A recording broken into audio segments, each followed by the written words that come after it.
Welcome to Backer Pause. What is Backer Pause? Well, it's when we get judges who are creators to sit down and watch crowdfunding videos that we are proudly advocating for on comicbookadvocates.com. And they hit pause when they lose interest in the videos that we are watching and experience Backer Pause. This is a fun way to teach creators about attention spans of the viewers and what works and does not work for their videos. Want to be a judge? Are you ready to play? Welcome to Backer Pause. All right, what's going on, everybody? Hey. We're here in the 21-year Backer Pause this year. As you can see up top, we're going to be talking about Cat Dad and Supermom and Belial's creator, Chuck, and co-creator of this actual show, Backer Pause, is here. I'm actually in the room. For some reason, StreamYard today, if you don't have the camera on, isn't putting you on in the StreamYard. And I think that's badass because I always do the announcer voice on this day. So I'm never really supposed to be in the shot, so I think it's really cool that you guys can't see me now. And you'll totally be blamed for the things I said. There was no Rob, and I saw Chuck there. It must have been Chuck who said it. So I was thinking about it. Yeah, right now I get blamed for your crap. I was thinking about it, Rob. You and I have been checking out these Kickstarter videos since 2017 together. Yep. So congratulations on another year, buddy. We're on 4 years of this stuff. Yep. That's how long we've been doing it. I'm proud to do it. I'm happy to be in the new year to do it again. And we're evolved. You'll see a different look to the show today, especially it's a new year, so we change things. I do want to say, though, today is actually Christmas if you're Orthodox. That's right. If you're Orthodox and you follow a different calendar, you're actually having Christmas. And I get it from being Ukrainian. So I was raised that today is a holy day and that you're supposed to not be doing work after sunset till the 7th, and you're supposed to be religious. And I'll try to do something religious to celebrate, but for those who are Ukrainian watching today, I have something special. Щасливого Різдва. Says Merry Christmas. Okay. See, so I got to ask you, because as a Canadian living in Texas, I celebrate both Canadian Thanksgiving and American Thanksgiving because why the hell not? So, are you celebrating the European or the Orthodox Christmas so you get two Christmases, or does it actually mean something to you? You're misunderstanding. Orthodox is like and thank God my grandparents aren't around to watch this video anymore. Orthodox to me growing up was like Klingons. Like I really thought that because I was Ukrainian and the way that they talk, they hand around axes. Like this is a night where we turn off all the power and then pass around an axe with candlelight. We leave food out for the dead. There were no presents on this day. There was none of that. Like the Christmas, no. This was like 1800s Christmas, 1600s Christmas. This is predating Santa Claus. This is predating the idea that anyone getting a gift. This is like chanting and religious stuff. And I grew up thinking that my family were part Klingons. So is this like Krampus level kind of stuff? It didn't get that bad. Like I've seen that's German more. But like it's definitely got that feel to it. Like you leave out food for the dead, which is nice until you realize that, wait a minute, if the dead can eat, why am I only giving them food one night? Like, it's kind of fucked up. I'm starving them the whole year. So I'm telling you, man, it's definitely a trip. Like to be, and I'm not trying to rag on the religion I was raised in. I just didn't understand it as a kid, and as an adult, I still don't understand religion. I struggle with it. I'm very spiritual, though. Anyone who knows me knows that I'm actually very spiritual, despite what people kind of think on the outside. So I believe that there's a higher power out there. I definitely believe there was a Jesus Christ. Too many historical records say that there was a Jesus Christ. I don't think Jesus Christ had a dinosaur. I'm sorry. I just don't. I believe in evolution. Please don't hate me. I believe in evolution. But enough about me. let's introduce everyone in the room. But Merry Christmas to everyone. Go ahead, Chuck. Tell them who you are. What's up, gang? I am Chuck Pino. You know who I am, man. I'm a writer, editor, and co-creator of such things as Belial, Essence Housed, and the soon-to-be hitting local comic shops, Cat Dad and Supermom. And that's why it's here today. And then we have brand new to the show, welcoming. Go ahead, David. Tell them who you are. Yeah, I'm David Summy, and I'm the creator of Return Cinder, and the creator of when I say co-creator, me and Vince, my partner, is doing Naked Cannibal Campers, which is an adaptation of a movie, so a horror movie. So that's me. Now we're gonna play his video. Sadly, I had to edit it so that you can watch the unedited version actually on our site. The reason we have to edit it, and I write a fetish book, it had nothing to do with my personal likes or dislikes. It has everything to do with what we'll get in trouble for on Facebook. So yeah, it's about Facebook community standards, right? Yeah. I have to watch it. We can curse, we can talk about sexuality. And Chuck knows this. He recently had a video taken down for no reason. The reason was that you could see nipples through a shirt, and it was a cartoon. So, but that's actually not against the standard. They have never said that you can't show a nipple. I know their standards. That's why I actually I've read it, and I've changed them over the years. I've been the reason they've changed their standards. Here's the funny thing: it wasn't Facebook; it was YouTube that did it. Really? It was YouTube that did it. The Steph Wilson cover of my book, because he was the first. Steph Wilson and his lovely wife Carrie Ann were my first guests on Chuck's Shop Talk. I put up that cover because that's something all three of us care. All three of us have in common. I wrote the book. He drew the cover and she colored it. So I thought that's really neat. I put that up and YouTube was like, nope, that's not going to happen because it's nudity. And I fought it, and they never got back in touch with me. So that video never went up, and I was very disappointed. Yeah, I don't know YouTube. I haven't really pissed YouTube off too much since we had that problem with the copyrighted music a few years ago. And they might actually have something. If you don't know, YouTube's having a rough year. They're actually competing with OnlyFans, and it's not going well. It's not going well. So maybe they should. Well, it's because they don't allow tits. I know. I was going to say maybe they should start showing some hard nipples. But let's go. First time ever on our show. Let's check out some Naked Cannibals. Reminds me of a band in the 90s. The fun.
See, that wasn't too bad. No. No. Is it okay if am I allowed to make suggestions as though we had paused it? Sure, go ahead. I would have watched it all the way through. It was very good. Well done. Thank you. My two issues with it, very quick things that you could fix. In the very beginning, you put up Naked Cannibal Campers, but it's like boom, boom. And so if you blink, you're missing that name. Dude, Right. You need to push your brand. Right. Give it a solid 2 seconds. Let us really see it. The other thing is, this is a stupid editor thing. So just don't take this badly. No. But at one point, you call them sexy women witches. We fucking know they're sexy. We see them. You don't have to tell us they're sexy. They're witches.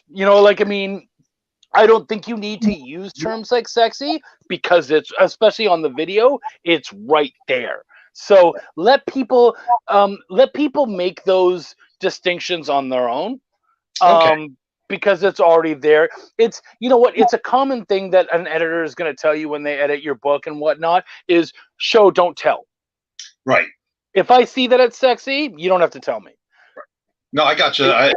It's just part of the, we were thinking loud, out loud, which we should have, we could have pulled back a little. Yeah.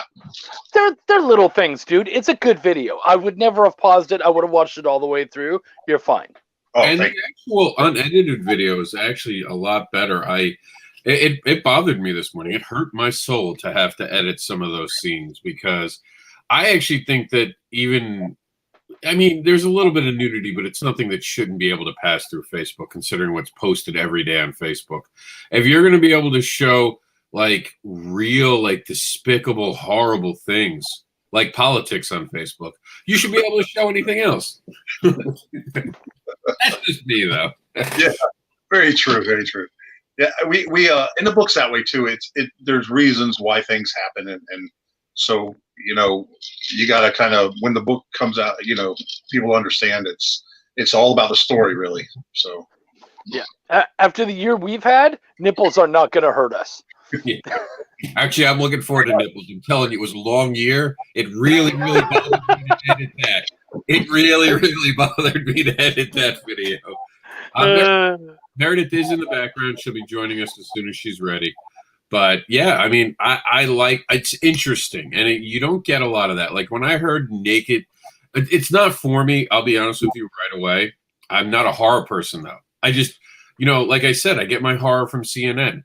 But when I saw it, I was like, this is clever. This is something really clever. It puts some things together, and it leans into it. It doesn't mind leaning into it. It definitely owns what it is, and I respect that about things. Because you have there are creators out there who will have like sexy covers, and the entire book has nothing to do with it. And then you look at the art inside, and it almost looks like the artist is making a kid's book. And you're like, wait, what did I just buy? Yeah. That cover does not match what's inside. That is not the case with your book. Thank you. That's what we're striving for, too. We're striving for to we got a lot of covers. We got 14, 15 covers. And we're striving to the quality inside the book. Hopefully, it's my artwork. Hopefully, I'm putting out the same amount of quality that the covers are at. Oh, hey, Meredith. Hello. Hey, Meredith. Good morning. I got a surprise, though. We got possibility, if we do really well, we're going to stretch hold of Tim Vigil is going to be doing a cover for us.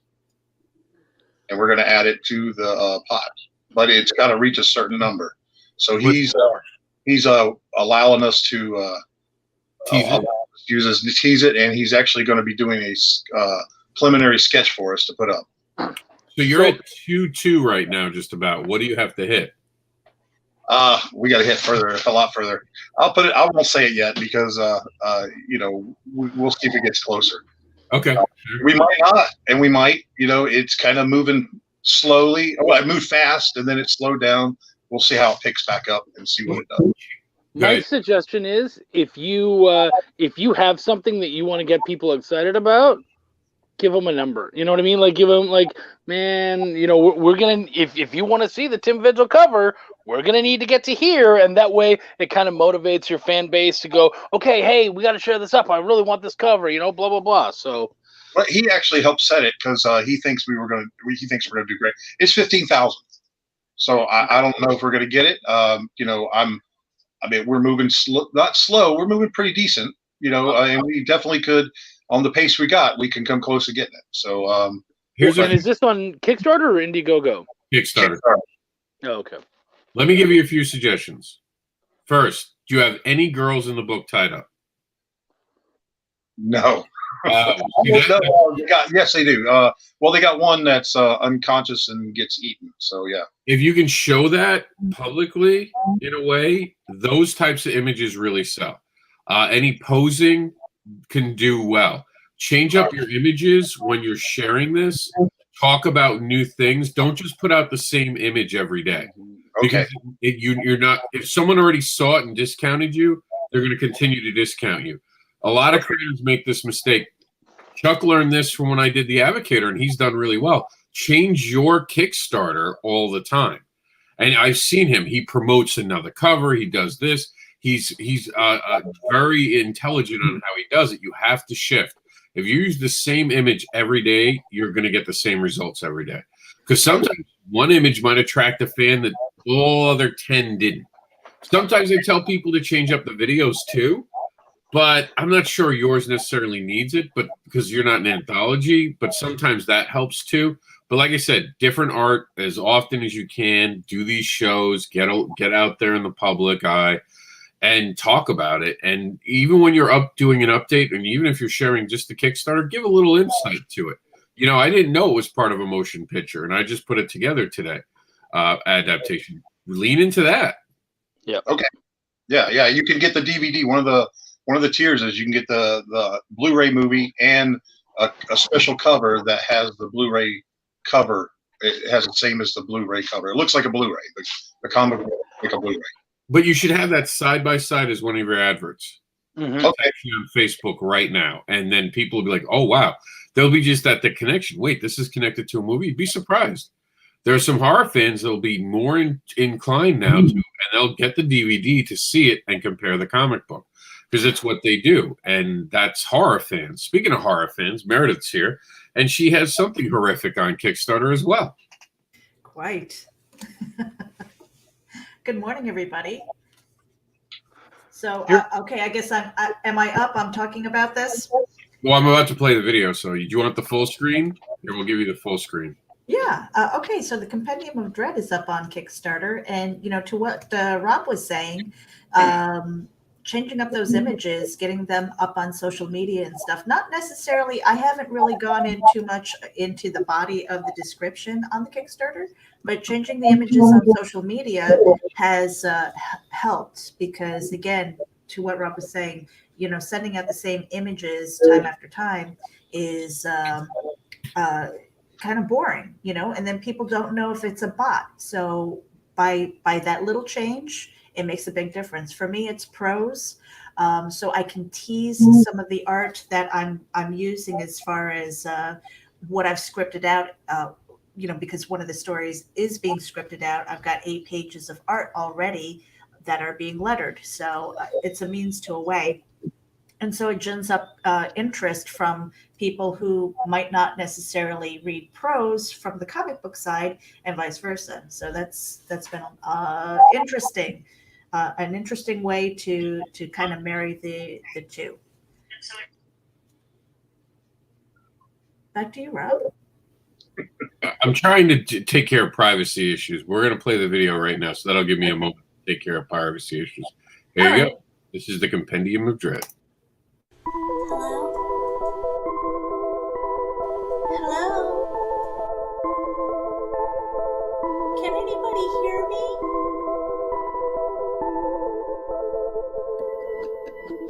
Welcome to the Compendium of Dread, an anthology of dark fiction that encompasses crime, horror, the paranormal. Your perceptions of the world around you may forever be changed.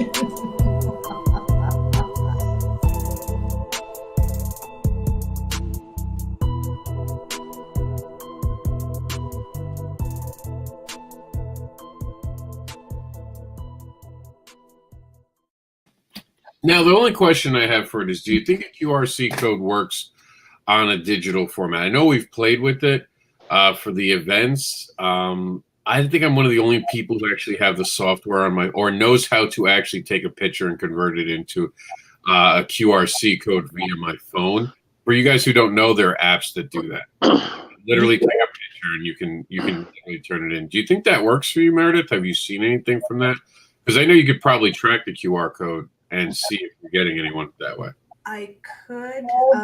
Have I gotten a lot of traffic because of it? I don't think so. But that particular QR code goes to my link tree. So anybody who wants to follow me on social media can click that and go. And the link to the Kickstarter is there at the very top with a description. So it's really a cool tool to centralize things so it doesn't look so messy. So I've been noticing with restaurants, and I know this is going to sound funny, but with restaurants, in lieu of menus, they've been giving out QR codes. Yeah. And basically, and so it's becoming a much more normal thing, especially now that we shouldn't be touching all the same stuff, and we're trying to be super careful and whatnot. So I think that it's totally possible. The problem is that a lot of us watch these things on our phone. Yeah. So how am I going to utilize my app on, so that might be a little bit of an issue, but I mean, at the end of the day, if it's just to show off your stuff, then. No, the QR codes are going to be important, I think, going forward at tables. I will be putting them on my tables, certainly. It'll be on all my racks in front of all the books. You'll have a QR code where you can go. As far as Linktree, I don't need Linktree because I have a website. And my website I do too, but my website doesn't get nearly as much traffic as everything else. So to include that on the link tree and have everything centralized again, if you have the traffic going to your website, more power to you. A lot of people don't, and some people don't even have a website. Don't you have to share the link to Linktree for people to know to go to Linktree? So isn't it just the QR code is that's why I have everything centralized. And no, I understand that. I mean, I could do the same thing with the website, but yeah, because you're making more, you're getting more hits on your website because you have a link section. I didn't understand the Linktree if you have a website. For those who don't know what Linktree is, it's basically if you have a landing page on the internet. But I have that with my website, so I don't need it. But someone like Chuck who doesn't have a website yet, that might not be a bad idea for you. Yeah.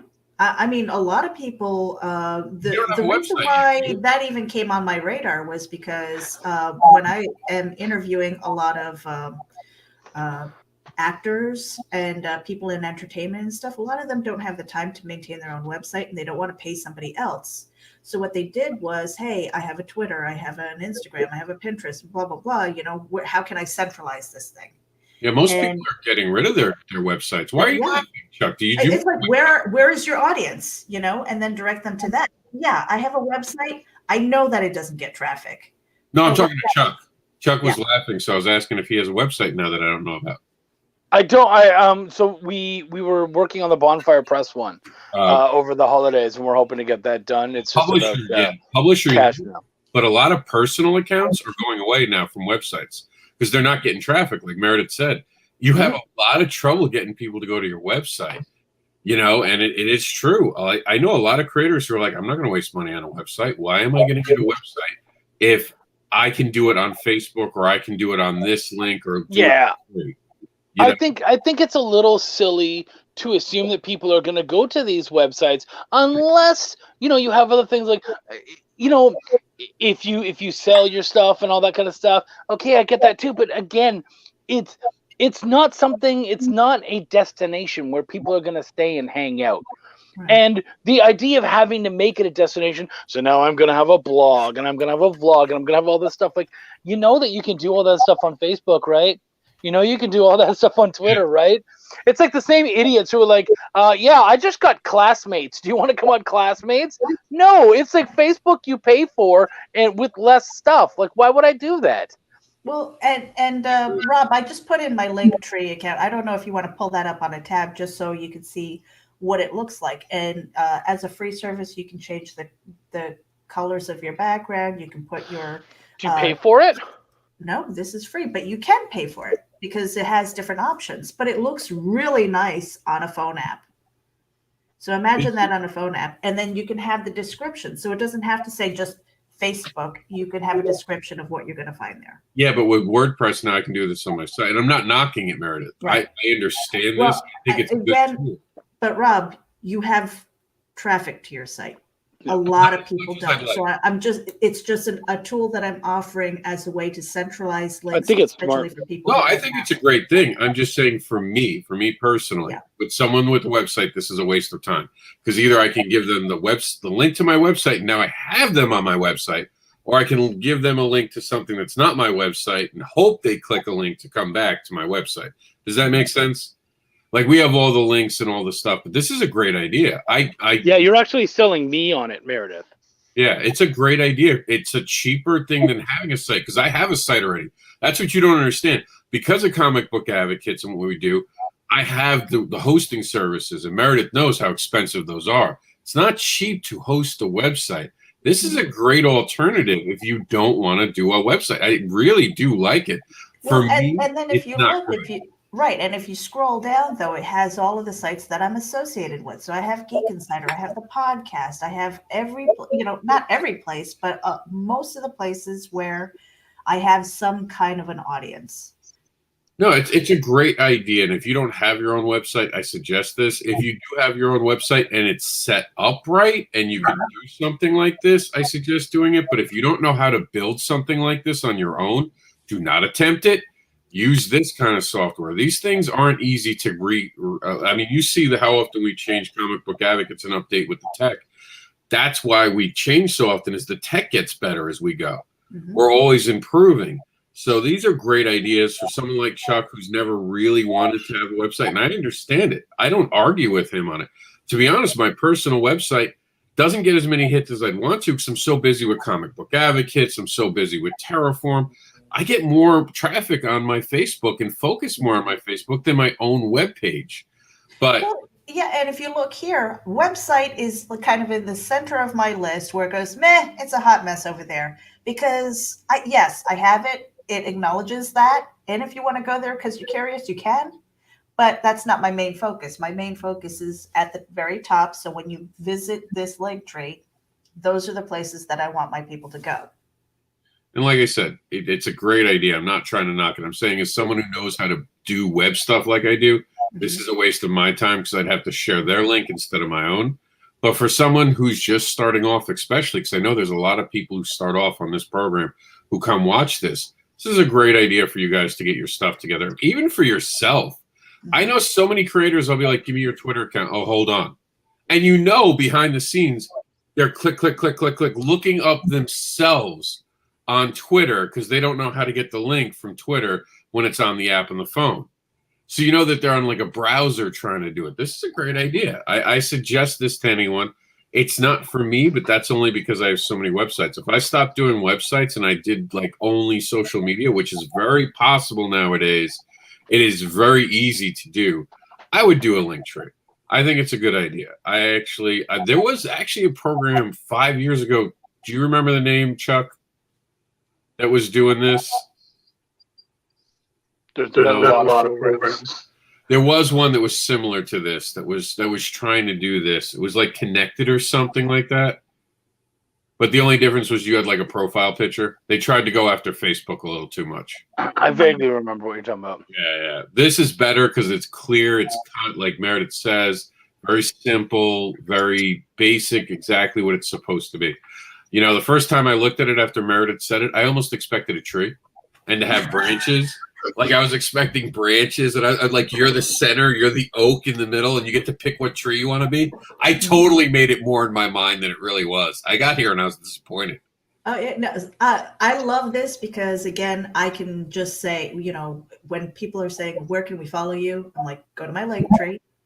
And if they're active on Instagram, they can hit my Instagram. If they're active wherever, or curious, they're like, oh, I never heard of whale shares. What the hell is that? They click the link and they go see. So it's really, for me, it's nice. I have a website. I know how to build them. Is my traffic there? No. How much time do I want to spend there? Not much. Marvy quickly asks, and then we're going to get back to Backer Pause, I promise. Marvy asks, how much time do you spend doing stuff online? Does it take too much of your working schedule? For me, I don't spend a lot of time working on the site anymore, Comic Book Advocates, but I do spend a good deal of time talking to fellow creators. I do a lot of stuff with Terraform. I'm helping with that. So I don't know if you mean online that way, but site-wise, the site, I have worked really hard in the last couple of years to make it as simple as possible. And I can make integration with, thanks to the new WordPress and the blocks. And I didn't like the blocks at first, and there was definitely a learning curve. But now that we do it, you see what we do. I drop these links, like right now we have on the screen Bobby Gregory from Facebook, who says now you can go to your local comic book shop and get your copy of Cat Dad with a brand new cover from Raheel Mohsin. It's time to get comics in kids' hands. And here you go, you get the order code, and that's just something he shared, and that's directly from Facebook. So I didn't have to do any programming. I copied a link and I dropped it, and I'm done. You okay there, Chuck? You dying on us? I think Chuck's on mute. You're mute. So yeah, I'm okay. I just need some naked campers to come take care of me. No, I'm just exhausted, guys. It was a long night last night. I had my interview, and then the guy I interviewed, he stuck around for a long time afterwards. So, gotcha. All right. So here we go. We got something without a video. This is the Betty Wicked Kickstarter, and it's Don't Be Hexed and miss out on the latest issue of this Betty Hex Kickstarter. It's now live on Kickstarter. I wish I had more for you. Oh, wait a minute. Doesn't he have a video? I keep forgetting to update his video. I think he has a video now. Hold on. I think I just didn't put it in again. Because this is that video that you guys had problems with last week. but this is a good reminder to people. Videos are important on Kickstarter. Look, here's the thing. Unless your video is really, really bad, it shouldn't lose you backers. But it almost certainly will get you people who are interested and want to stick around and whatnot. So having one is worth your time. And I find it funny where people are like, well, I don't think I made any money off of my video. How the fuck do you know? Like, how do you really know? There's no way to know, but there is a way to see how many people viewed it, how long they viewed it, like how many people actually watched it all the way through, all that kind of stuff. And when you get, like, for us, Belial was viewed hundreds of times, and more than 50%, I think 50 to 60% of the people watched it all the way through.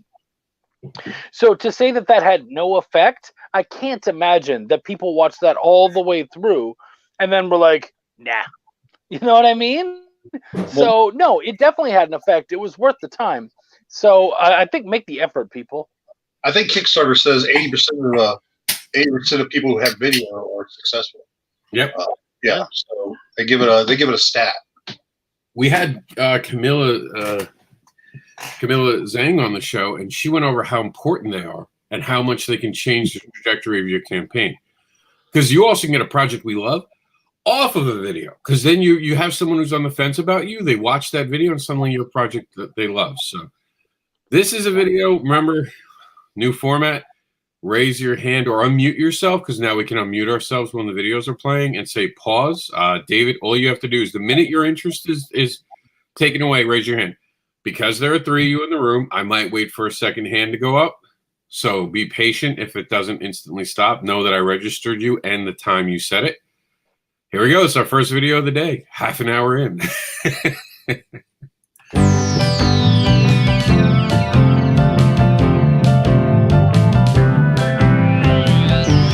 Hello everybody, my name is John Daniel Tittle IV. I'm the owner and operator and head writer of Top Secret Press. I'm here to talk to you about Betty Wicked 5. Betty Wicked 5, we've been doing pretty good. This video is a little late, so I should have done it in the beginning, but we're about 2 weeks into it now. We're close to our goal. We're not far off, and I'm hoping we can hit a couple stretch goals too. We need your guys' help to do that though. You got to back us, get the word out, and do what it takes. Pause.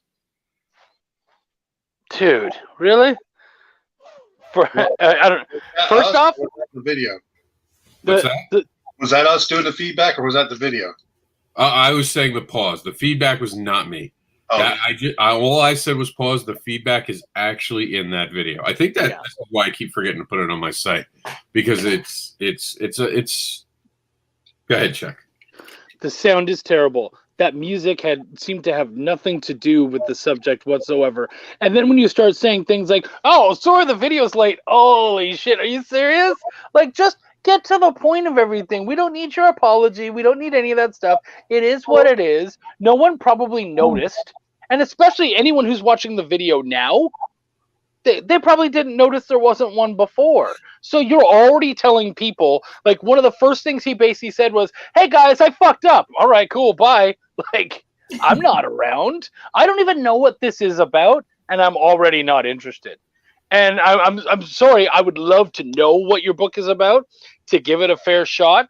But I'm telling you that video, that's one of the few times where your video hindered you huge. Not interested. Meredith, you hit pause next. The music. If it was scary, give me that. If it was sexy, give me bedroom music. But I'm like, what is that? I was confused right from the start. And then Kids Carnival. Right. And then what Chuck was saying was, the art itself, that is beautiful. Those covers are great. But to have the feedback and then for him to say, "Oh, I'm late with getting this up," it's like, how much do you really care then? And it would have been better not to say anything at all. And we had just read what he had wrote, and this is the same guy yesterday on the news when we were reading off about the future of a different project they have coming out from their publisher. It was a lot more concise. If you can't do a video, don't do a video. And that presentation right there, what you're scrolling through, that is beautiful. That is a beautiful presentation. This is Silvio Spotty, right? Yes, and he's not I think he has a language barrier. English isn't his first language, so he won't do videos. I'm pretty sure. Yeah, Silvio, yes, but that dude, whoever was talking, he's not him. Yeah, unless he wants to get a different location, better lighting, better, like we're all said. I mean, what do you think, David? Better camera. I thought it was like a factory. It felt like a factory noises going on. It didn't feel like when he said it was late, you could tell it was late. It was done on the fly. Yeah, and as an afterthought. Yeah.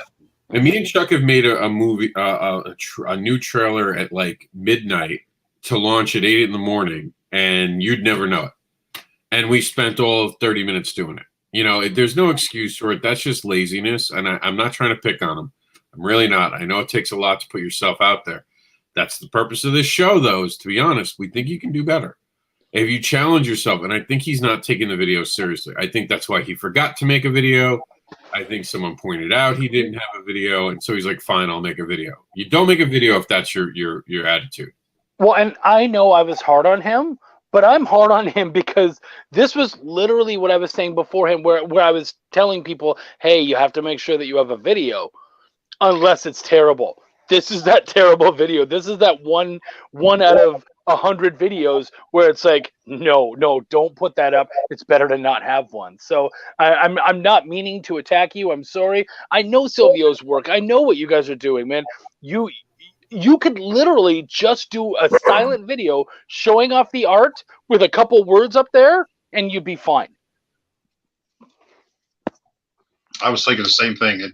The art is amazing. So if you just played some kind of mystical music, looks like magic, and just page by page, it probably would have come in fine.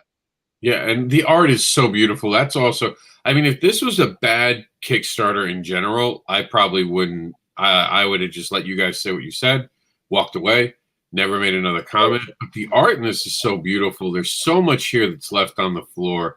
And you know what? Pay a person a couple bucks to make a video then. Reach out to one of us who make videos all the time in the community. Ask someone. Probably get someone to make this video for you for like 20 bucks, maybe 30 bucks. Someone will do it. Someone will jump at the chance because this would take 10 minutes. I could cut you a video that would be awesome in 10 minutes. You'd even write a voiceover. It'd probably take me 20, 25 minutes total. And that's not even me putting any effort into it. It would be 10 times better than what you did. I mean, it doesn't have to be like the new Chuck, like director's cut videos that he's been using lately, where he's got all he's now apparently he signed up for Adobe stock video, Because now he's running some stock videos and all of this. It's nice working with a professional. What can I tell you? Like I'm about to. It looks like I'm about to watch a Lifetime show or one of those things. Because he's not quite top budget yet. Like he hasn't made like movie star budget, but it's good. It's like Hallmark Channel, which I'm fine with. That they still make a lot of money. And Hallmark's good. Hallmark, like that's better. Hallmark's a better one. I like the Hallmark movies. Lifetime, not really, because Lifetime makes me feel bad about having a penis. And I don't like feeling bad about having a penis. Now, I wanted to say something. With the video again, with the quality, the audio and stuff like that. When so before I put my video up on the Kickstarter, I sent it to a couple of people. I sent it to Rob, and I said, "Does it bother you that it kind of goes with different volumes, different voices, and things like that?" He says, "No, it works. For this, it works." But clearly he's sitting there. The lighting's bad. That you hear the feedback and the fuzz and everything, and that's not purposeful. So it really detracts from it. And if he had just like taken himself out, like you don't have to be on there. He could have just had art with a voiceover. I mean, because the art is stunning, and that would have sold me. But to kind of see him sitting there, just kind of sitting back and, let me tell you about my book a little bit. And sorry, this was late. This was an afterthought. It turns you off. It's like, why would I want to scroll down at that point? Oh, hello, Bobby. He needs some love. And also in previews this month, Jonathan Hendricks Recount number 3 from Scout Comics. Recount is code JAN is in January 211519 and available through the 18th of January. Call your local comic book shop. And he's actually in our rundown today with his Jonathan Hendrick Presents Capable, an accessible comic book series. We're going to watch his video, and you guys know the rules now. We're warmed up. We're ready to go. Jonathan, bring it on. Hi, everyone. My name is Jonathan Hedrick, and I'm the writer and creator of Capable. I'm really excited to be able to bring you the campaign for issue 3 of the series. If you're new to Capable, this is a story about a world when one day people with disabilities gain superpowers that are opposite of what their handicaps were. The newest installment continues to show our main character, Derek, dealing with his newfound abilities while other individuals in his life are slowly discovering that they're changing too. And some of these people may not have the best intentions. I don't want to give away too much, so I hope you'll check it out. And don't worry if you haven't read the previous issues in the series. There's catch-up reward tiers available, as well as a link on the campaign page to read issues 1 and 2 completely free. I hope you'll consider backing this project. Thank you for your time. All right. Thoughts? Go ahead, Chuck. No, I was literally going to say, I'm going to let someone else talk first. Okay, so I was on Backer Pause last week, and my opinion remains the same. It is a lot more pleasant for me to watch that with my eyes closed, because I love what he says, but his background is distracting me. The fact that he doesn't have anything that's capable behind him, or he doesn't have any kind of overlay or anything that is visually appealing or visually speaking to me about this book. And I'm like, so I'm distracted. I'm like, well, what's that other stuff behind him? Where's that? So I mean, really, the voiceover was great. It doesn't even need music, because he was very concise with what he wanted to say. But again, watching it with my eyes closed is better than watching it with my eyes open. David? Yeah, I know him. So it was I agree the background was not promoting what he was promoting. I think he was trying to show that he's in doing other things. But yeah, I agree with the what he was saying was spot on and very accurate, and it I didn't want to shut it off because I wanted to hear what he had to say. Anything to add, Chuck? Yeah, I felt like, and I also know John. He's a client. He's a good dude too. I felt like he was, and I haven't spoken to him about this at all. I agree with Meredith, by the way, with the background. I knew that it was distracting, like I was being distracted, but I wasn't realizing why, and so she actually verbalized it very well. I think for me, playing off of what she said, if capable is so important, it needs to feel important. And so what I realized I was being distracted by was the fact that I'm looking and I'm going, hey, if this is so good, why do we have all this other stuff here? Because now I want to see what that is. So yeah, I feel you. I hadn't thought about that, but that was definitely something that kept bugging me. My eyes kept moving up to recount and to his other to his personal banner and stuff. So those are things to consider. I feel like it's obvious to me that he has a hard time doing this. So I want to say he's very brave. He handled it well. It could use a little more. It'd be nice if it was more dynamic and whatnot. But at the end of the day, he did a video. This is the basic version of the video, the most basic version. And honestly, if the previous guy had a video like this, we would have probably watched the whole thing. So John, good job. We got all the way through it. You're definitely going to want to level up your videos, but there was no reason to pause it.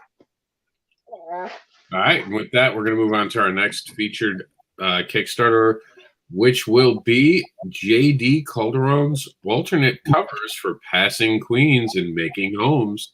Let's check out that bean footage from J.D.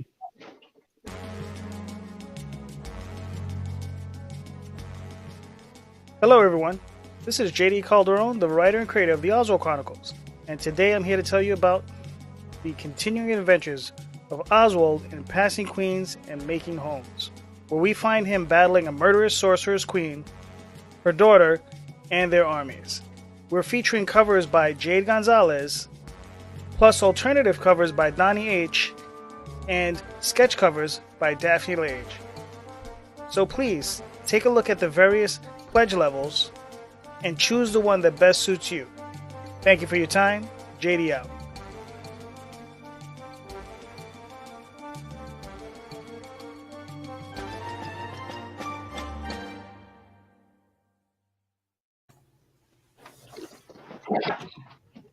Not all at once. Calm down. Friday. Okay, I'll jump in. I am so glad to see this video. He stepped up his video game, having seen some of his other crowdfund videos. Perfect example of you don't have to be there. JD, I love you, but you're not exactly the most beautiful person on the planet. Okay. Holy shit! I said I love you, JD. I really do. But seriously, I mean, if you were to do a comparison from what he did before, where he was just sitting there, and I think it was just because maybe somebody told him you had to be there. That's not the case because it detracted from the art, whereas this kept the eyes moving and stuff. And I think JD is a beautiful person. Can't take that one back, Meredith. It's out there in the internet. It's going to be a thing. Send hate mail to me. It's okay. But someone had asked where was the covers. They're there. Some of these things, I mean, so these covers are awesome. I don't think he had the actual dressings on it, so you didn't notice them as covers. They were just images as they came up. He was giving you the virgin aspect of it. And I always love a good virgin. What do you think, David, while Chuck gets his dogs calmed? Virgins are nothing but trouble. I got 14. It's a lot of trouble. Yeah, it's I like the artwork, so it kept me interested. I'm an artist, so I love the colors. I didn't once want to stop because I wanted to hear what he had to say.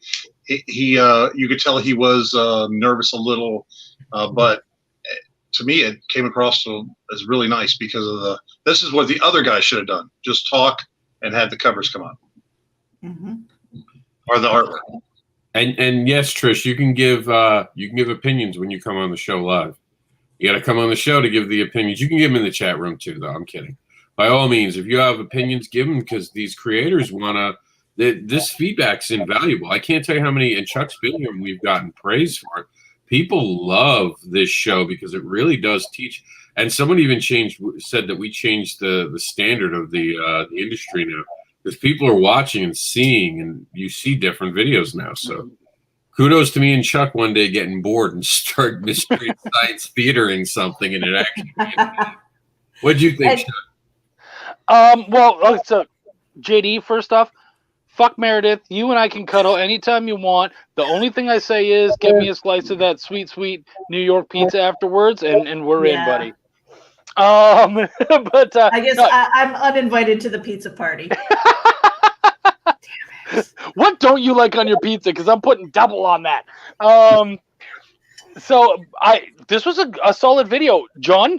This is that level up we're talking about. This is that next level where you don't have to be there.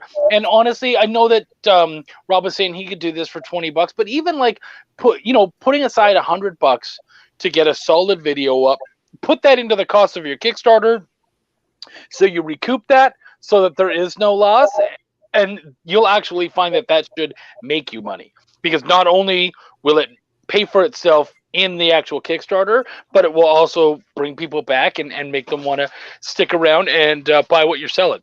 Okay. JD, good job, buddy. Chuck convinced me. I'll charge you $100, Jonathan. Trish says, okay, and this is an important one because we've talked about this, about the back issues and all that, and 1 through 3. Okay, so on this one, I don't like when it says continuing adventures. Hate that. Hate that now I feel I missed my chance to be part of it, rather than had said new and continuing adventures. That's a good point. Like you should say new and continuing, because new is that doorway in. New sounds, you don't want it to sound like you're having a garage sale on your Kickstarter of, hey, I have these older books and I put new covers on them. Here, like you try to make it interesting. It's a good point. Good catch, Trish. Good catch. I didn't even catch that. Meredith, you and me can go do pizza, and I can jump on today waiting for doctor's appointment. Sweet. Send her a link. Can you send it to her? Because Yeah. I don't want to open up another tab. Trish is awesome. She I had got me you, Chris. I at got you. she's going to jump on Meredith. I think that's great. And right now in previews, there's so many amazing different comic books that you can have ordered, and you'll make your local comic book store aware of it. Check out previews today and see what books grab your attention. And also in previews, by the way, is the Creator Comic. With schools cutting back, on art programs, creators like Richard Rivera are stepping up to try to help fill that void. And you can Create a Comic one-shot, where right now from Scout Comics under the Scoot imprint, and that's January JAN 211524. Great book, definitely something you want to get for your store or for your kids. And here we go. Trish is joining us now. How you doing, Trish? Hey, girl. Hey. Welcome to Backer Pause. Hold on a second. I gotta turn it off, or we're gonna have back. Okay. So you know how to play, right? If you feel like you're bored, raise your hand, and we'll stop the video when 2 people in the rooms are bored, and we're gonna play Elysian Fields Deluxe Collector's Edition. But before we do that, please take a minute and tell the people who you are. Hi, I'm Trish Bankston.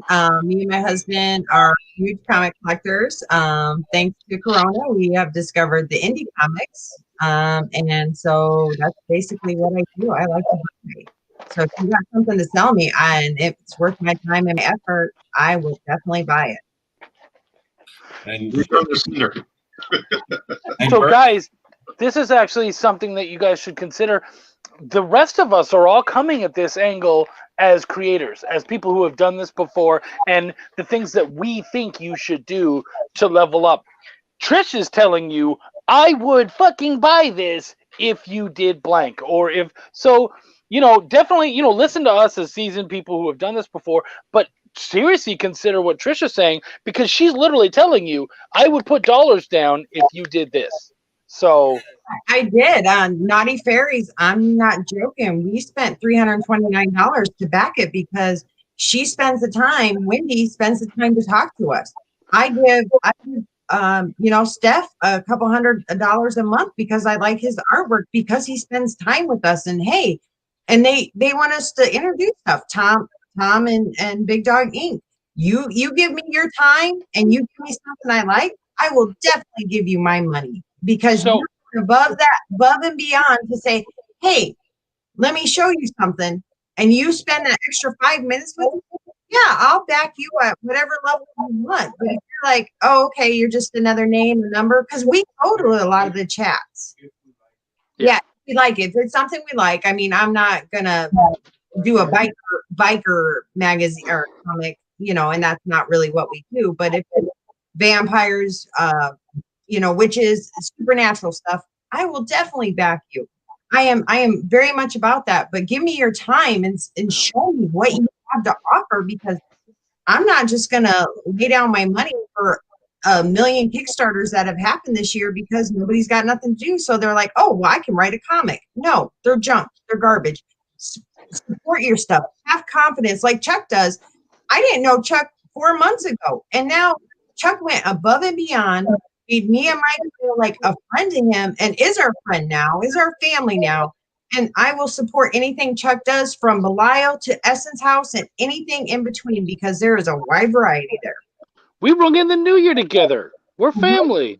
That's right. So we're talking about videos today, though. Is there anything specifically about the video that you want to see as a consumer? As a consumer, I want you to have confidence in your video. You can tell there's shakiness. Like, oh, I don't know if I'm good at this. I don't know. If you don't have confidence in your own product, how am I supposed to have confidence in your product to back it at, you know, 40 or 100 or 120? But if you surely have the confidence, like Rob shows, Meredith shows, you do, Chuck. Sorry, David, I don't know you. So, but oh, you will. Well, no, you're the naked guy. Okay, so I do support your stuff. I like the naked part, and it's cannibalistic. So I did actually back your project already. I don't even know you, but I liked what you had, and I liked your people, what they were all talking about it, and it interested me right away. And I was like, we got to go back this. We got to go back this. What do I have to do to be called the naked guy? I'm naked right now. See, I'm not the only one with quotes here, quotable quotes. No, but I want somebody that has confidence. Show me a video where you have confidence. Artwork. Oh God, I'm gonna get a bad thing. Artwork, smart work. You know what I mean?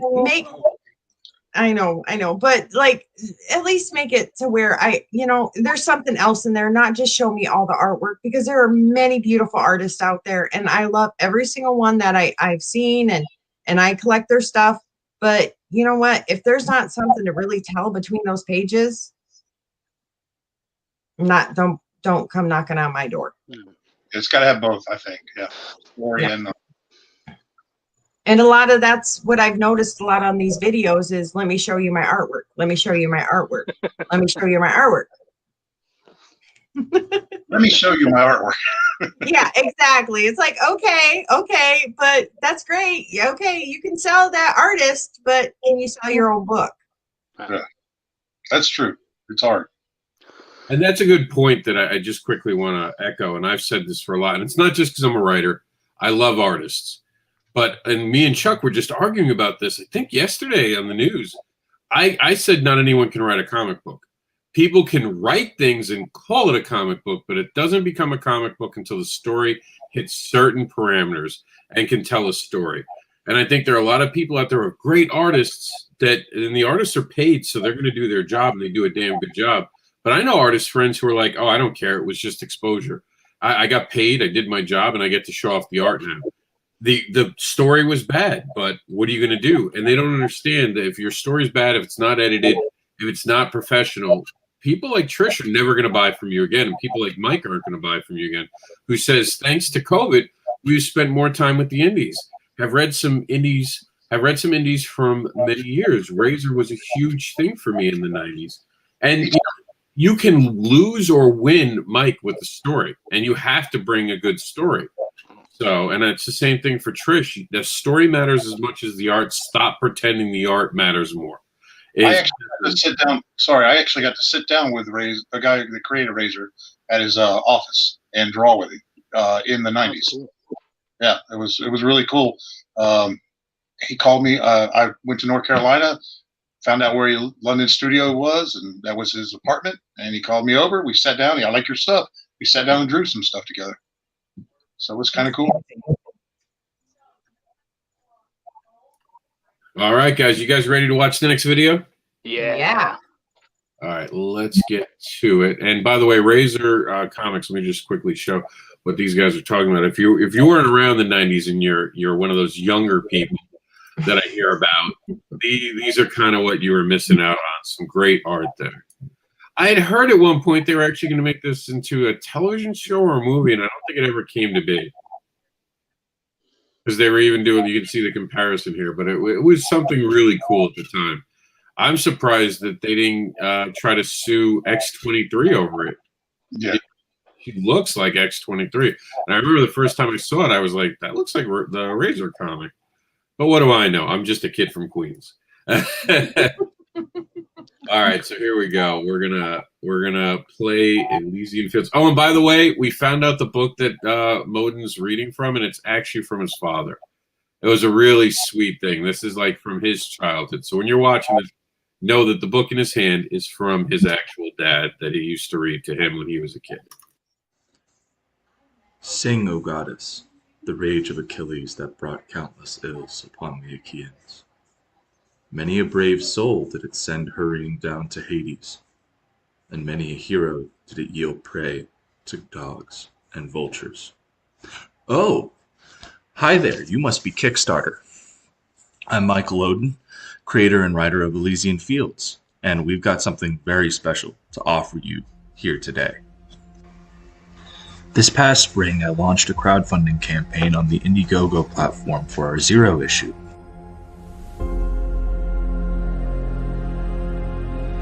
The Zero issue story brought the mythic hero of the Trojan Achilles to a journey that started in finding peace in the afterlife, only to be brought to an arena where he would fight alongside other heroes at the behest of the Greek lord of the underworld, Hades. With the success of the initial Indiegogo, we were asked by many why we hadn't done Kickstarter.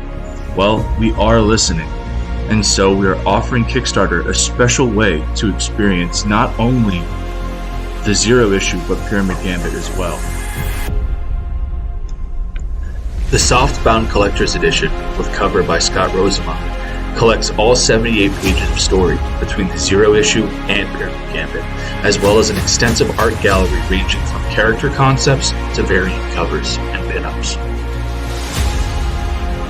The story of the Pyramid Gambit picks up right where the Zero issue left off, mid-clash between Achilles and Gilgamesh. However, Gilgamesh is only the first obstacle, as Achilles will have to learn to work with other heroes, Theseus, Slayer of the Minotaur, and Heracles, conqueror of the 12 Labors, as they face an unbeaten champion in Ithaca. Along with the collector's edition, we are offering the 3 main covers of the Pyramid Gambit, as well as some digital options. We hope to see you on the backer list, and thank you again for your interest in Elysian Fields.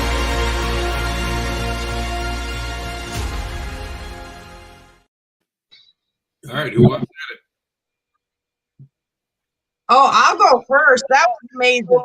He was like talking to me and not at me. He had passion in it, and I just was like so amazed at like him like talking to you, you know what I mean? And not just this is what it's about, but like actually like interacting with you. I just was like whispering to Mike, I'm like, pull that one up on Kickstarter. We gotta back that one.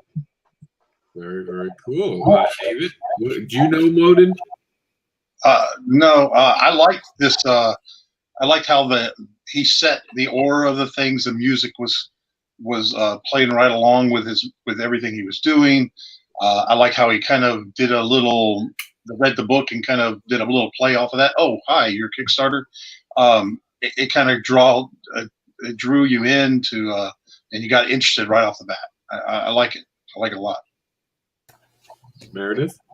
I like the intro, but I think it's a little distracting only because it feels like he's speaking to a younger audience and his book is not. Yeah, okay. Chuck? That's actually a really good, interesting point.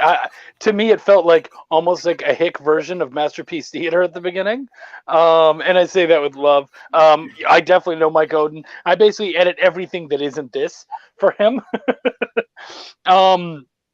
I like this video.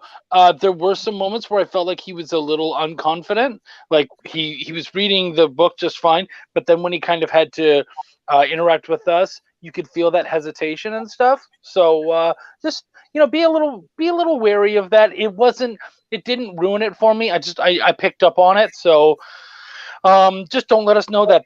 That's why no one knows that you did 25 takes, which I have done of videos. So do as many takes as it is until you faked it and we have no clue. But other than that, it's a good video. I wouldn't have paused it. And please consider backing it so Moden can buy light bulbs for his house. Yeah, right. He needs the light bulbs so he can light his room better. Please back this campaign.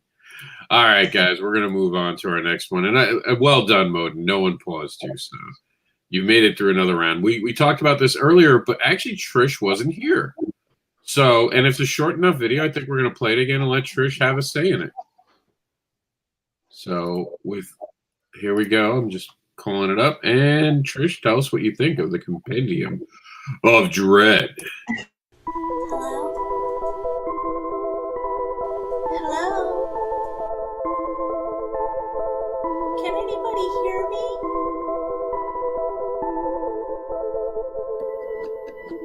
Welcome to the Compendium of Dread, an anthology of dark fiction that encompasses crime, horror, the paranormal.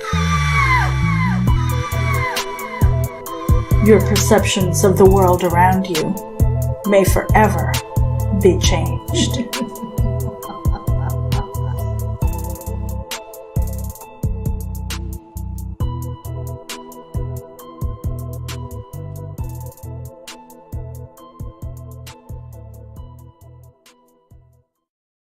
And Trish, I'm gonna ask you your opinion in just 1 minute, but Okay.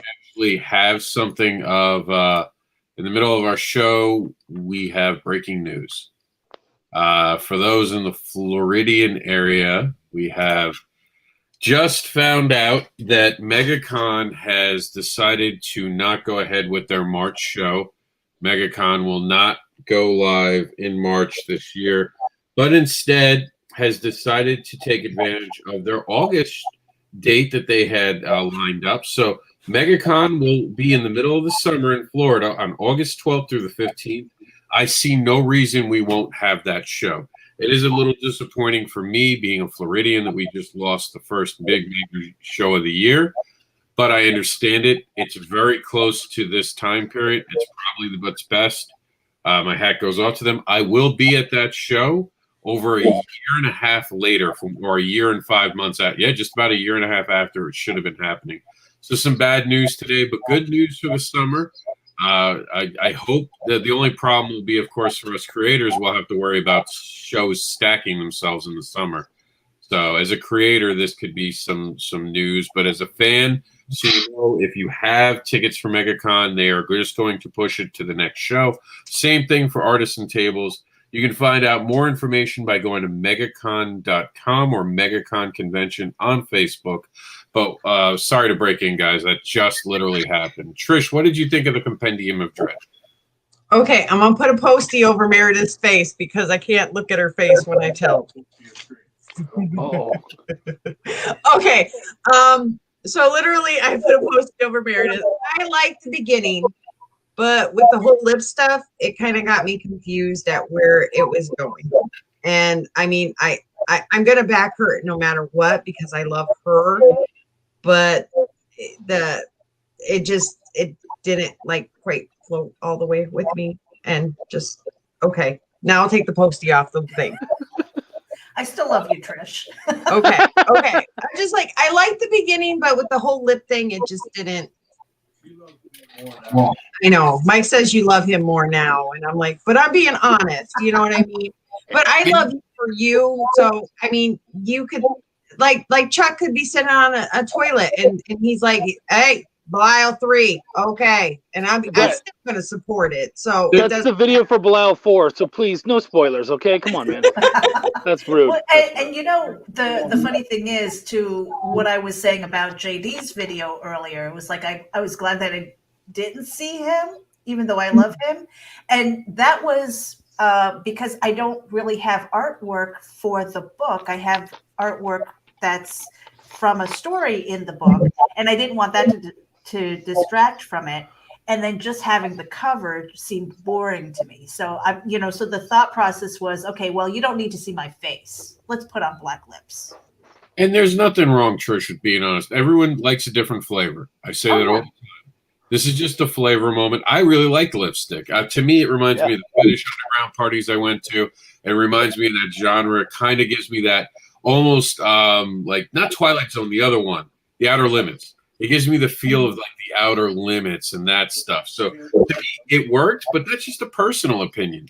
You know, in the end, you actually sat through it and you didn't hit pause. So you were willing to sit through it. So, I mean, kudos. I mean, that's great information, and Meredith gets to look at it for the next one. Right, but it also goes with who's doing it too. Like Meredith, I respect her so much that, you know, I'm gonna probably watch it all the way through and not be like, pause that, please. You know what I mean? Put the sticky note over me, guys. Yeah, because I just didn't want to see your reaction because I love you and I respect you so much, and to be like, I didn't care for this part, but you know, it is what it is. What I would say to you, hun, is this is good for us. What you don't understand because you're not necessarily, like, you're not in the field, is all of us are used to being edited, used to being critiqued, used to being told this will level you up, this will help you out. So as long as you format what you're saying in a way that explains why you didn't enjoy it and maybe, you know, what you would enjoy, none of us is going to take it badly. You know, like we're used to this, so you're good. Like, you don't have to feel like you're attacking any of us or anything like that, man. We're good. Well, I just figured in that. Sorry to interrupt. Like with the lips, I thought something more would come out. Like you'd have like a spider coming out of your mouth, or you'd have hands or something while your lips were going on. I love that idea. You know what I mean? That's it. Those lips, I thought there'd be more. Those are ideas that it helps us level up. You know, it makes the next video even better because we're like, we keep those things in mind. And to what Chuck was saying, we're used to those criticisms. And if you're butthurt after one of these things, especially after you said, yeah, go ahead, put my video on backer pause, and then you leave all butthurt about it, you need thicker skin. Hey, I'll tell you this: you want to be nervous about someone watching your video? Invite on to your show the person who runs the actual indie comics side of Kickstarter, and then show her your video. All right, that is what I did. I took everything she said and I made it a better video. And that video, I was told, hands down, helped the campaign 100% over, and it even got us a project we love. So shut your ego down, open your ears, hear what other people say, and find in it, like you just the way she said it. What about spiders coming out of the mouth? Boom. There's something brand new that wasn't thought of until now. So the next volume will have that. So kudos, Trish. Thank you for being on. You've got insight that we desperately need on the show. And again, anyone can be on this show. Anyone can be a judge. We don't limit this just to fellow creators. So to Chuck's point, we would love people who aren't creators to be on here to give the other perspective, the other side of the conversation. Just the fans, because like Chuck said, we're trained now to look at things a certain way as creators. When we've been in this a while, it's hard to remember how not to look at it a certain way, right, Chuck? Yep. All right, so this is Omni #1 from Floyd Miller. Floyd Miller, not from Floyd Miller, but Floyd Miller. Comic book nerd must find the fortitude to thwart the world's greatest foes after being bestowed godlike abilities. This is from James Sims. We don't have a video, so that's all he gets. James, this is one of those moments I think you should have done a video. I've seen you do a lot of videos recently live for this. You could have done it. You should have done it, and it probably would have been helping out your campaign. There's still time, though. There's still even just a fucking John Hendricks video. Yeah. Do something. Do something, my friend. Get it out there. Get it out there. And we tried to put in the official release, but for some reason the URL gets broken up. I don't know if Meredith was able to fix it, if it didn't break, but the official release for MegaCon is now in our chat. And it's on my page if anyone wants to see it. I'm sending it out now. But we're kind of bummed, but you still have entertainment in March. The awards show will happen throughout February and March. For more details, click this link for places to vote if you're a fan, if you're a creator and you want to join. What awards are up right now? More coming every day. Every day there's at least one campaign that's going to be added. I mean, one award that's going to be added during the weekends. We might add up to 5 over 3 days, 5 to 6. What's the award of the day, dude? The award of the day today was actually about, well, you never see this in comic books. It's Meredith's idea. What about scenery? What about architecture? We don't talk about that. Today is going to be architecture. Tomorrow will be landscapes, or we might give it a day in between. How many comic book creators out there are building beautiful art things? I know for Meredith in 2021, I will be mad at her if she doesn't put in a page from her book that would be beautiful. It's this image of a bridge. Fantastic art. Fantastic. If I was running right now, some of the imagery that I've had in some of my comics, I would have definitely used. Unfortunately, I don't qualify because I didn't release anything from this year. Because for this, it'll have to be art that was released in 2020 or at least drawn in 2020. I didn't have a lot of background stuff. You mean like a bloody brick road or something like that? It's a splash page, which would disqualify it. Actually, I don't know. For this one, would a splash page? It shouldn't. I don't think so. I don't think a splash page, because with the architecture, especially if you're doing buildings or bridges, I think that would be. I might actually do that now, because that brick road was so important to Wizard of Oz, and what he's referring to is the fact that we had Cthulhu versus Oz this year on Kickstarter, and I wrote a story about the Yellow Brick Road. It was probably the only character in the entire franchise no one fought over. And I grabbed it up, and it was mine to run with.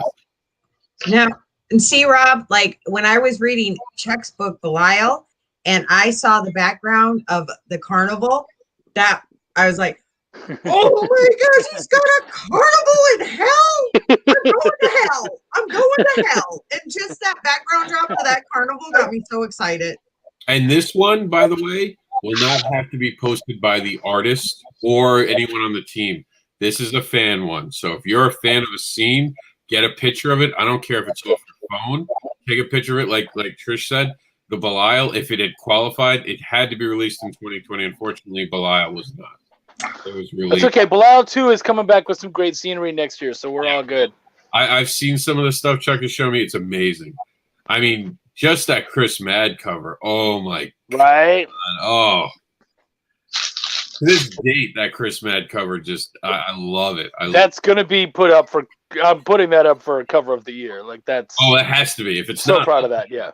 Because that's again another fan choice moment. Some of these awards will be where fans get to choose, because you guys are why we're here. We acknowledge you. Everything we do at comicbookadvocates.com is for you guys. It is to inspire you. Yes, it helps creators, but more importantly, it keeps fans in the know of all the great stuff coming out, including Tart from our friend Kevin Joseph, who has a one-shot for the Acclaimed series now.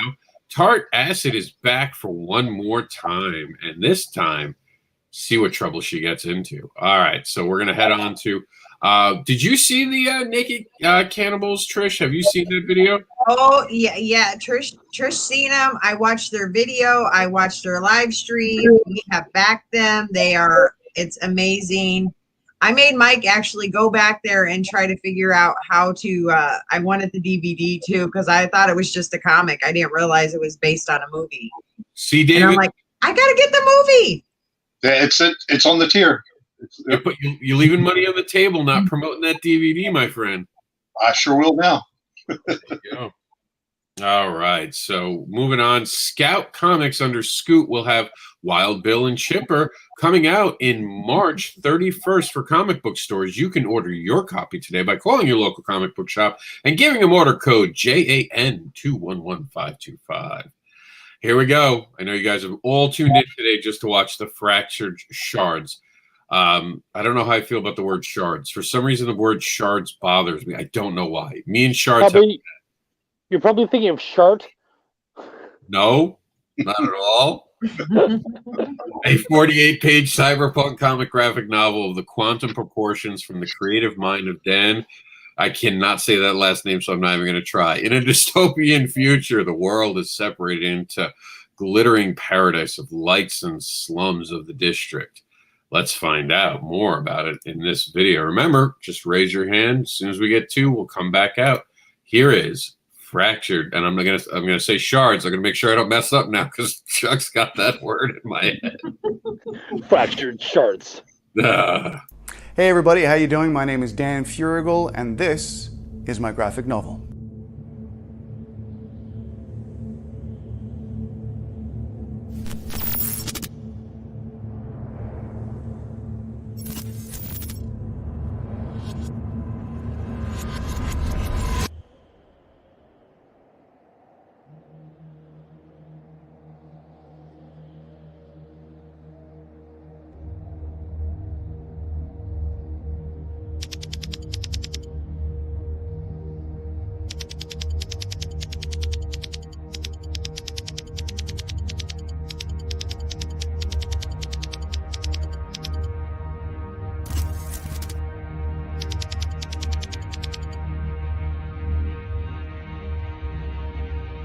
My name is Detective Sebastian Vitro of the District Major Crimes Unit, and I see things. Where are we going? Horrible things. You'll see.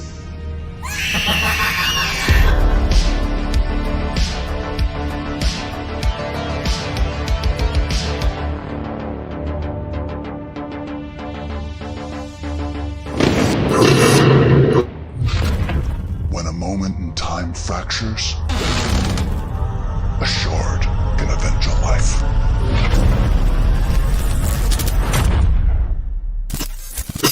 I do see that Chuck and Meredith have raised their hand, but we're waiting for Trish. Okay, there's the third one.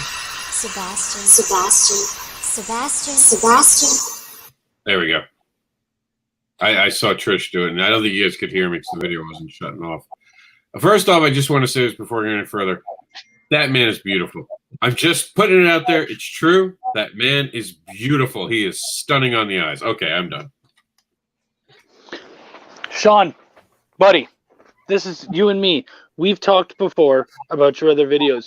Those long fucking pauses are crap. If you got rid of those long pauses, that video would be half the fucking length.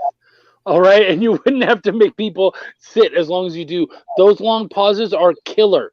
I mean, people, you're doing comics to movies, and we all know that dead space it's a killer. If I have 1 second of dead space, that's 1 second where people can click. You have between 2 and 5 in some spots, dude. It's not okay. We got finally to the part where you started the words started scrolling, and I was already like, nope, I'm done. I don't care, because I've already waited 10 to 20 seconds just to get to the point where now you're slowly gonna do it. So the video part, the actual video portion of it, was really interesting. It didn't tell me shit. I still don't know what the book's about, but I'm amped. I think it's a cool idea. Maybe try to give us a little bit more about what it's out. But those dead spaces, those are a killer. Stop that shit. I love you, dude. That's why people go to movies late now. Time is money. They don't want to sit through all the trailers. That's right. Because they wasted a lot of time. Meredith, you were the second one to raise your hand. What about it got you off track? Okay, so the dead space was definitely a killer for me. I didn't need to see the logos at the very beginning either. I liked the music. The things that I did like about it was once it started moving, once I started seeing the images and things like that, it was great. But I'm also looking at it as a person who every once in a while, I'll close my eyes to listen to this to see if it captures my attention. And those breaks was like, is it over? And I wasn't sure. The other thing is also keeping that engagement audibly as well as visually is so important. So the typing, that's okay. That doesn't distract, but maybe a little bit of voiceover so that people who may be visually impaired can still enjoy the video as well.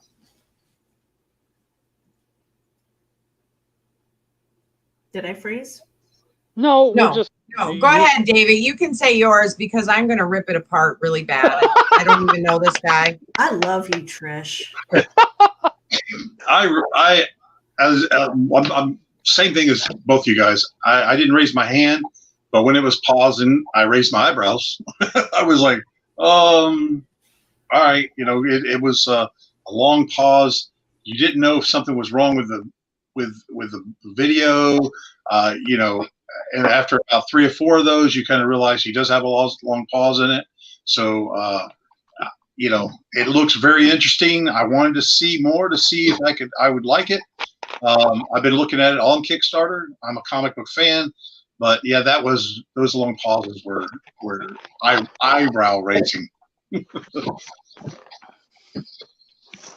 Okay, I am a fan. I played Cyberpunk, the RPG back in the day. This has nothing to do with it. I'm bored. Why am I seeing your garage door? Why am I waiting? Why did I have enough time to go get a brand new soda in between pauses? You know what I mean? And I hit my vape too along the way. I'm like, no, dude, you lost me like 10 seconds into it and I was bored. That's why I didn't raise my hand right away because I went to go get a soda. I mean, it's boring and I have no clue what it's about. It didn't excite me. I'm like, okay, next. So, yeah.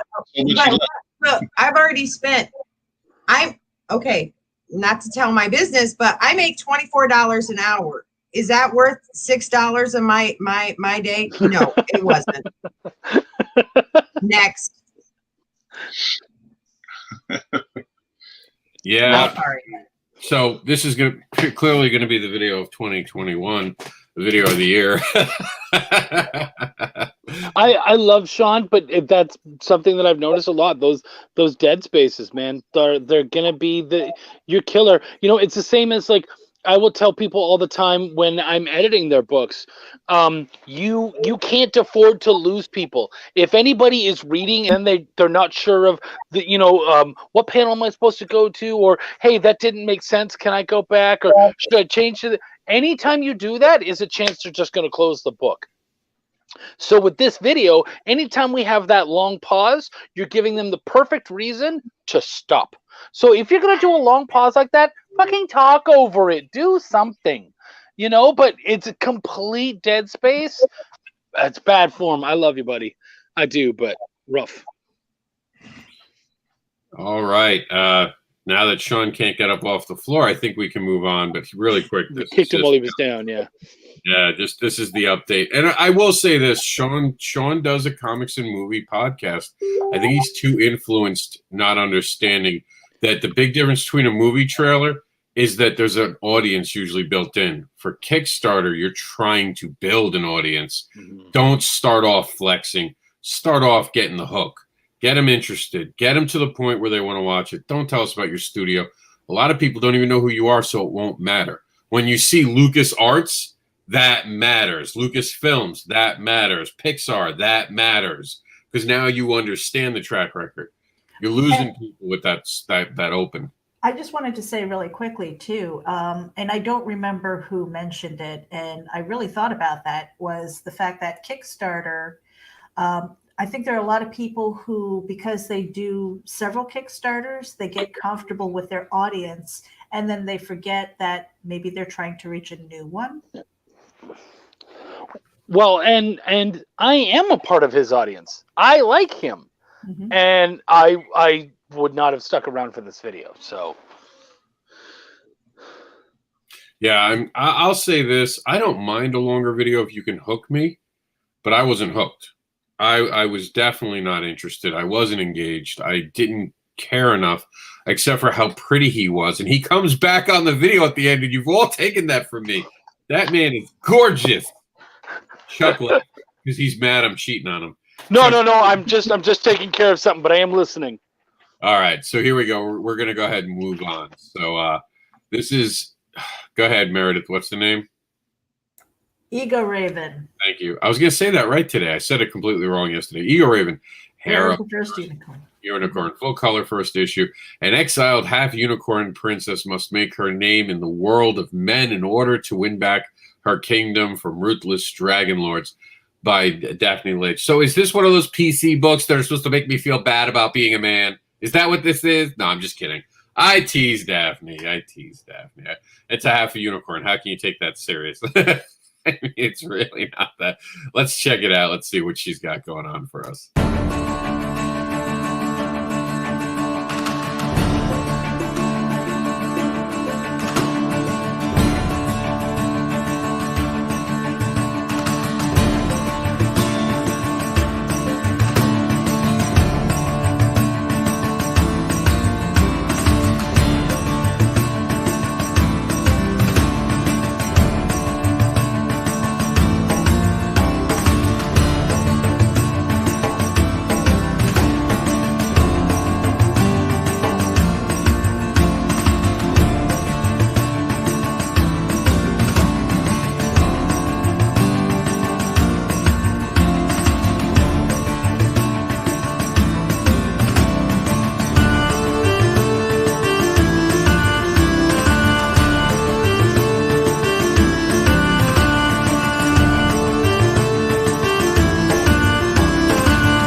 Okay, 2 hands. We're done. Go ahead. Can discuss. I love her artwork. I love the falling leaves and that, but because there was no voiceover, there was nothing explaining it except for those pop-in overlays and stuff. Probably could have kept it to like 30 seconds.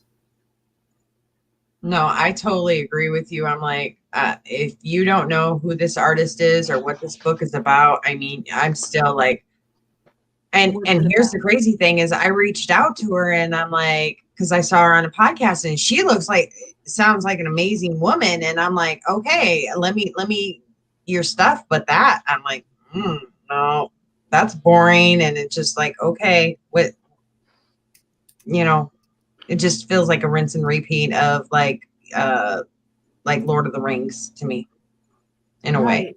I mean, by not knowing what it was about, by not giving that to us up front, it was just like, and I read the book. I already left a review for it. So, I know the artist, I know the story, and the video didn't capture that at all.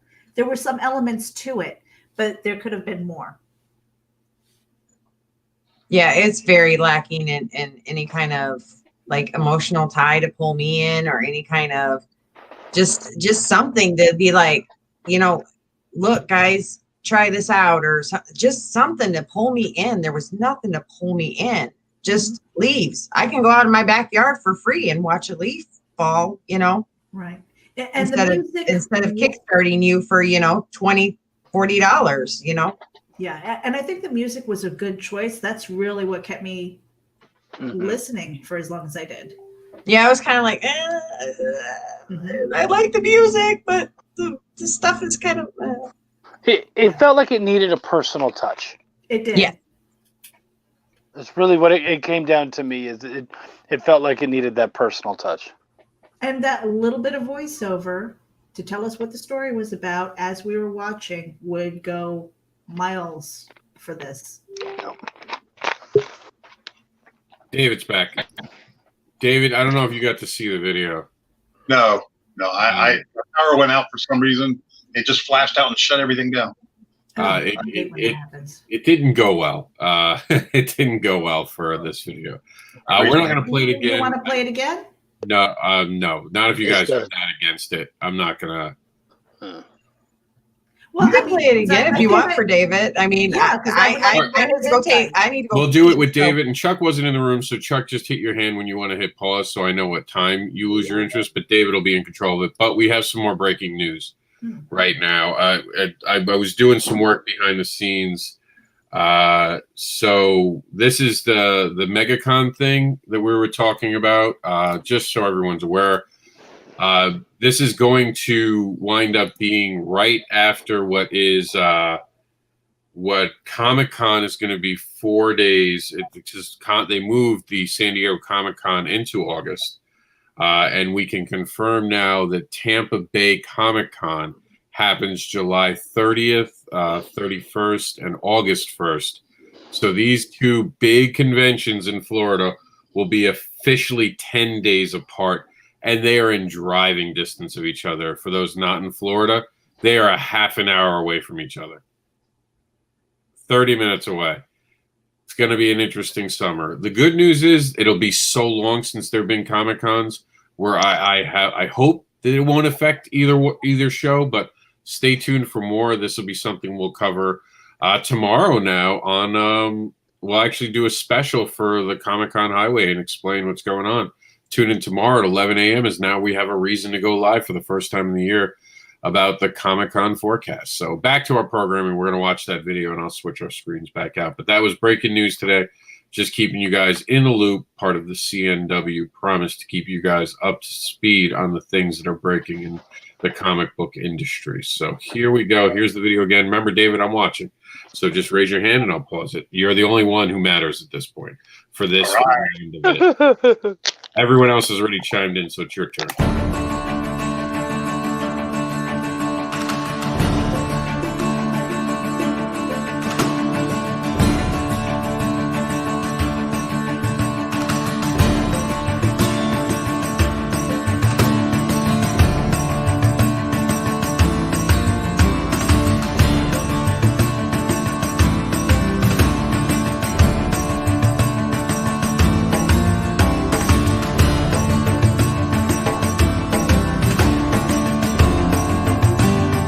He raised his hand. Yeah, I know. The videos aren't stopping. I was like, he's raising his hand, Rob. Like, for whatever reason, the videos are playing beyond when they're supposed to. I think StreamYard's doing an update today. That's obviously why I'm not on screen at all for this program. I'm not being shown that. Usually you'd see me anytime someone's actually gotten rid of their icon today or turned off their camera are suddenly disappearing. So something's up with StreamYard today. I apologize. He did hit it like within the first 25 seconds, if not a little earlier. I wasn't timing it. But David, why was it? Oh, let me move this off. Sorry. What was it that threw you? What derailed your concentration on it? I don't know. It was just, I don't know, the leaves, the lettering. It looked like a PowerPoint to me instead of a video. It didn't catch me. It didn't make me want to watch anymore. Okay, fair enough. And then we're moving on because everyone else had said something about that, and we didn't get far enough to see anything new this time. But it is funded on Kickstarter, so congratulations to them. These are the things available now on demand in Indiegogo. Russell Leach gives us Only Death Can Save Us, a Bronze Age-inspired cosmic fantasy romp. We have Johnny Phantasm, the figure edition. That's right, you can get figures and play with Johnny Phantasm at home. Definitely has a 1990s vibe to that video. Go watch it. It's super fun. Seasons, Volume 1 and 2 from Nandor Fox is available on In Demand. And we have some Indie Planet comic stuff that I still haven't removed, but go check them out. And from the Comic Book School, for everyone who watches today, you're going home with a free PDF. That's right. Just check this link and you get your free PDF, which Chuck actually edited, and I'm going to give a shout out to it. So why should you get the book? Because I have a story in it, and this is what that story's about. My name is Mr. Anderson. I'm known as the Comics Advocate and Uncanny Devil. But more importantly, before all that began, I was just a creator trying to find my way. And thanks to Comic Book School, I did find my way. Check out my creative journey, see the roadblocks that I had, how Comic Book School inspired me, and all the great art brought to life by all these amazing creators who joined me on this creative journey. This is my answer to the 8-page challenge, and I hope it inspires your creative journey, and I hope it inspires you to take the next 8-page challenge. See, that's how you make a video, right? No one hit pause. I was like, pause. I've had enough of this guy. So, real quick, You can download it right now from Comic Book School. It can be yours. It's available to go. It takes no time. Download it and see what we created during 2020, despite the year. Again, now in previews, these are the things coming soon. Soon on the show, we'll have Driver 8, issue number 2. We'll also have Chat and Draw from our friend Michael Watson. He's going to be a live streaming podcast that shows the many worlds is getting a Kickstarter. I don't know how that's going to work. We'll see. This year there were some interesting Kickstarters, so I'm kind of curious how he's going to do this one, including that Steph Wilson, CB Zane. They did a Kickstarter. It was like a Comic-Con. It was Comic Book Unity. It was a Comic-Con. Yeah, it was ClickCon at first, and it was like Comic-Con Unity. So people are being inventive. So 21 will probably change some things. And if you need coverage, send us an email. Tell us about your project, and we're happy to cover it. Your announcer today was the devilish man himself, Mr. Anderson. We had on the show today Chuck, Meredith, Trish came in, thank you, and David. I remember the power of a single dollar. So we're going to explain how backing $1 can change worlds. Never underestimate the power of a single dollar. Just one single dollar can help make dreams come true. Every dollar is a declaration of support and belief. It helps the creators and the teams behind the book. Just $1 helps create new worlds and keeps creators creating. And if you're going to be creating something on Kickstarter or Indiegogo, get Kickstarter for the Independent Creator, second edition, a practical and informative guide to crowdfunding by Madeline Holly-Rosing and Christy Shin. It is an amazing book that will help you navigate the ins and outs of crowdfunding.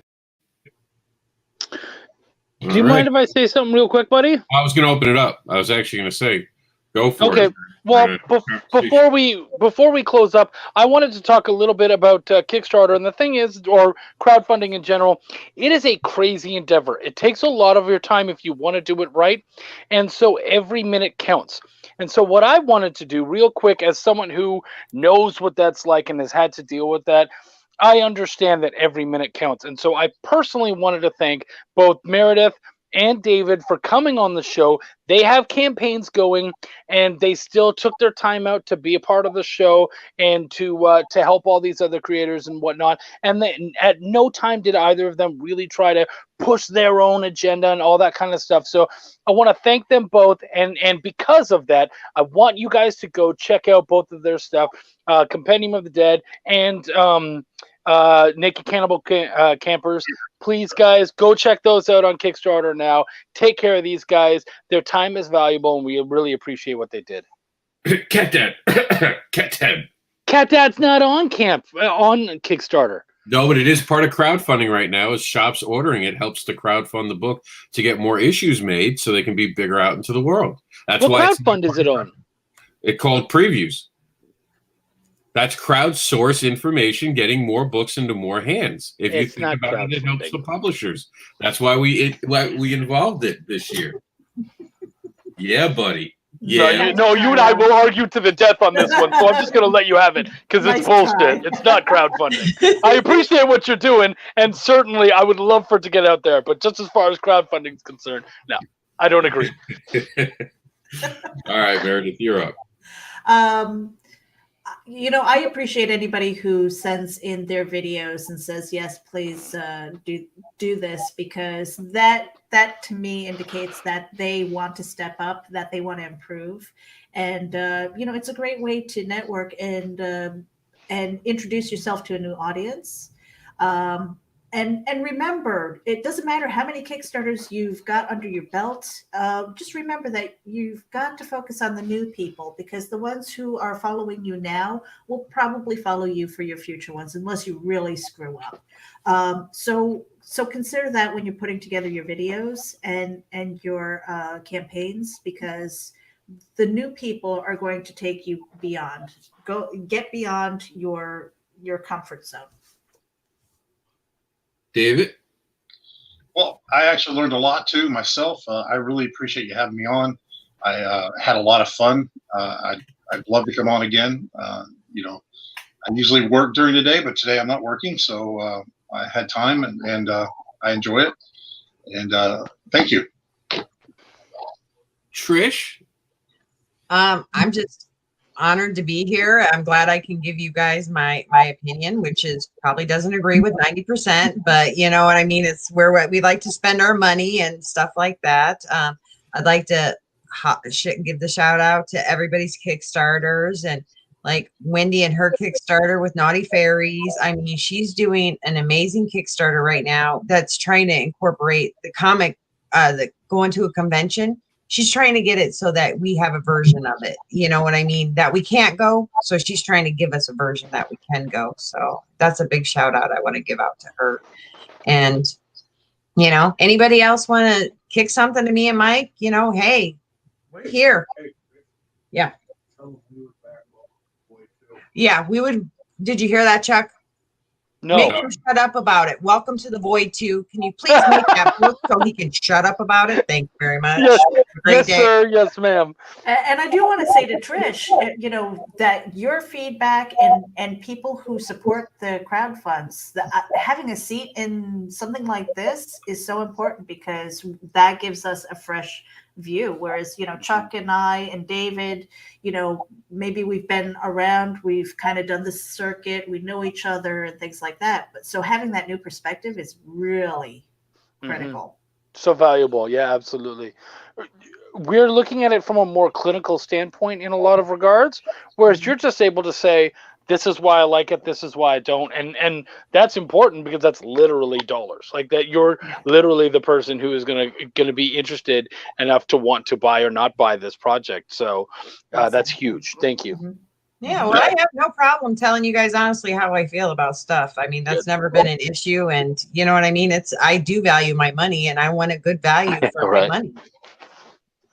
Amen to that. All right, guys, that's it. We've made it to another edition and another year of Backer Pause. As Chuck had mentioned, few shows last 4 years and evolved the way that we have. And we've done that because not just the guests and the judges who come on who are amazing, but people like Trish, the fans who tell us what they want. We try to involve different things. We appreciate them and Mike for their feedback and everyone who gives us feedback. So keep that feedback coming. Thank you for being part of this. This has been a broadcast brought to you by Geek Insider and comicbookadvocates.com. We'll see you at the next show. But for now, go to Kickstarter Indiegogo. And we didn't have a lot of Indiegogos. We're not holding them accountable. We just didn't happen to have it in this round. But go to both platforms and support someone today with just $1. We'll see you next week for Backer Pause.